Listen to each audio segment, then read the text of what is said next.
Salam, biz müxtəlif orqanlar sisteminin embrional dövrdə müxtəlif rüşeym təbəqələrindən əmələ gəldiyini bilirik. Rüşeym vərəqlərinin qarşılıqlı təsirindən fərqli orqan və orqanlar sisteminin formalaşması embrional induksiya adlanır. Embrional induksiya hadisəsini sinir sisteminin meydana çıxmasını araşdıran Hans Sperman və bəzi başqa alimlər müxtəlif təcrübələrdən müəyyən eləmişdirlər. İndi gəlin bu təcrübələrdən bir neçəsinə baxaq. Hans Sperman daraqlı triton rüşeyminin bel ektodermasını kəsib çıxardır və rüşeymin inkişafını müşahidə eləyir. Məlum olur ki, rüşeym inkişaf eləyir, formalaşır, amma onda sinir borusu əmələ gəlmir. Deməli, bu təcrübədən belə bir nəticə çıxır ki, sinir borusu ektoderma rüşeym təbəqəsindən əmələ gəlir. Yəni, ektoderma olmazsa, bu zaman sinir sistemi formalaşmayacaqdır. Hans Sperman təcrübələrini davam elətdirir.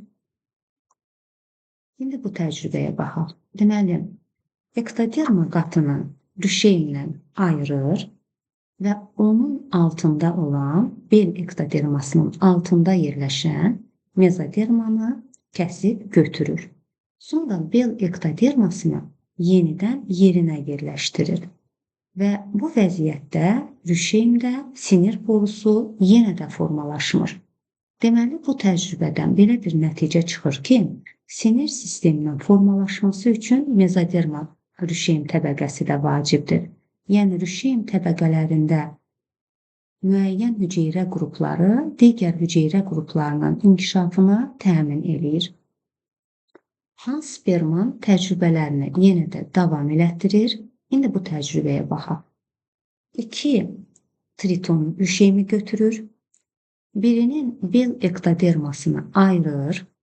Oradan bel mezodermasını çıxardır.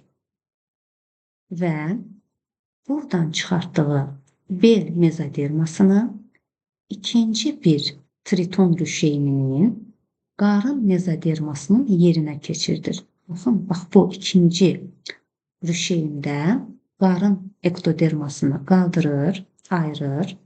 Onun altından qarın mezodermasını çıxarıb atır və bura birinci rüşeymdən götürdüyü bel mezodermasını yerləşdirir.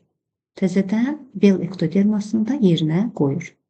Və nəticədə birinci rüşeymdə heç bir sinir borusu əmələ gəlmədiyi halda ikinci triton rüşeymində 2 sinir sistemi yaranır.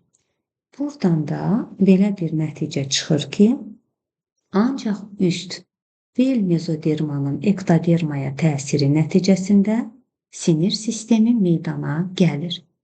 Yəni, əgər bu təcrübədə biz bu ektoderma, üst bel ektodermasını çıxardıb, qaldırıb, onun altında bel mezodermasını götürüb, yerinə başqa bir rüşeymlə qarın mezodermasını köçürtmüş olsaydıq belə, yenə də burada 2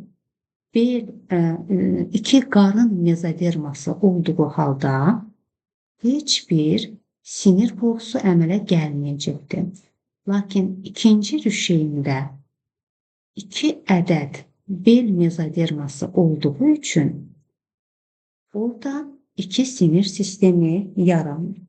Beləliklə də bu təcrübələrdən belə nəticə çıxır ki, rüşeym təbəqələrində olan müəyyən hüceyrə qrupları digər hüceyrə qruplarının inkişafını təmin edir.